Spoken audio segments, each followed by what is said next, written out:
So I remember watching the movie The Pursuit of Happiness a long time ago, and I just thought it was so beautiful. I couldn't stop crying. I was so amazed. And then a few months ago, my girlfriend and I wanted to watch a movie, and we decided that that's what we were going to watch. And this time, I thought it was the dumbest thing I had ever seen, and yet another stupid lesson from Hollywood. And this is really a famous movie, but just in case you haven't seen it, let me recap it for you. So, this guy's really poor and going through all this adversity, but he has a chance of one day becoming a stockbroker. And the entire movie basically shows him constantly worried, constantly stressed, constantly pissed off and negative, constantly yelling and getting into fights with his wife, but one day he might become a stockbroker and finally attain happiness. I guess that's Hollywood's version of happiness, one day being a stockbroker. And at the end of the movie, of course, he gets the job, and he has now successfully pursued and attained happiness.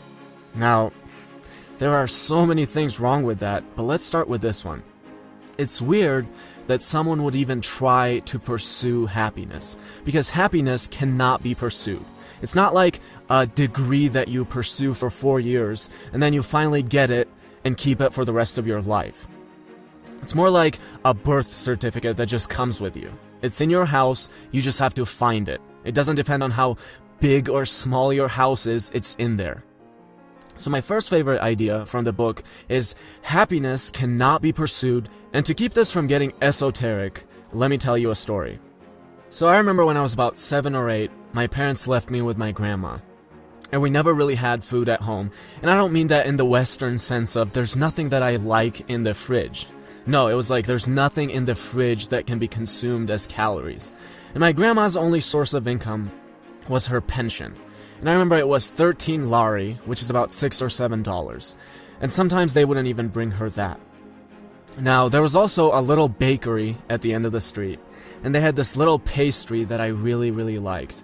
And it cost 20 tetri, which is about 10 cents. But most of the time, I didn't have money to go buy it. So I was out on the street a lot with other kids, and I soon figured out that there was this lemonade store.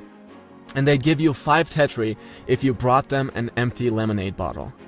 And I remember I'd wake up every day, and I would go looking for bottles on the streets.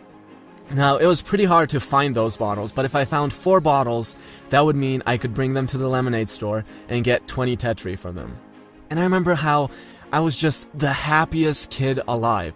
Every time I found a bottle, it was like the happiest moment of my life. Every time I went to the lemonade store and collected my 20 tetri, it was an unbelievable feeling. And finally, I would go to the little pastry store, and I would buy my little 20 tetri pastry, and I would just sit out on the sidewalk and just enjoy it. And it was supposed to have raisins in it, but since it was so cheap, they only put a few of them in there. And I remember the occasional raisin bite and how I felt like the happiest kid alive. Now contrast that to today. There have been times where I'm eating a $100 steak and I'm pissed off and unhappy because I ordered a medium well, but this looks more like a medium. My night is now officially ruined, guys. I'm going to be negative for the rest of the night. Now, I'm not here to tell you that the stale, bland, 10-cent pastry is better than a $100 steak.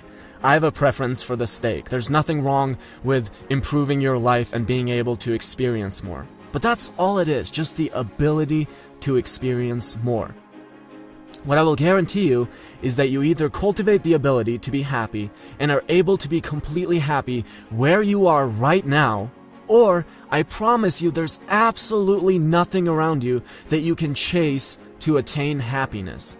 Going from a 10-cent pastry to a $100 steak is like going from having to take the bus to owning a Ferrari. Now, I'm going to say this again. Yes, it's okay if your preference is driving a Ferrari over taking the bus. But remember, all that does is just let you experience more. That's it. So you're either happy on the bus right now, just like you'll be happy when you have the Ferrari, or you aren't happy on the bus right now and you won't be happy in the Ferrari. And you know, I look at my life right now. which is really, really good, but I also think of what it's going to be like in 5 years. And in 5 years, the quality of my life is going to be 100 times better than what it is right now. It'll literally be like going from the 10-cent pastry to a $100 steak all over again. But I have to keep reminding myself that I'm either going to be completely happy with that pastry right now, just as I'll be completely happy with the $100 steak in 5 years, or I'm not going to be happy right now, and I'm not going to be happy in 5 years. My second favorite idea is that there's a stimulus, which is what happens to you and you can't control, and then there's a response, which is what you do about it, which you have full control over. But we treat the response like we have no control over it. It's just completely automatic for most people. Something bad happens to you, you automatically get pissed off. But the reality is, you don't have to. You have complete control over it. Doesn't matter what kind of stimulus you're presented with, no one can ever take away the ability for you to choose whatever response you like. So let's say you're in the kitchen, and you break a bunch of new plates that you just bought. Now, what's the automatic natural reaction? Getting pissed off, right? You have to clean it up now. Plus you broke a bunch of plates that you just bought. Or, what could be your other response? Cool, it's just a bunch of plates, it's not a big deal, it's actually great because it's giving me an opportunity to not get pissed off by the stupidest little things.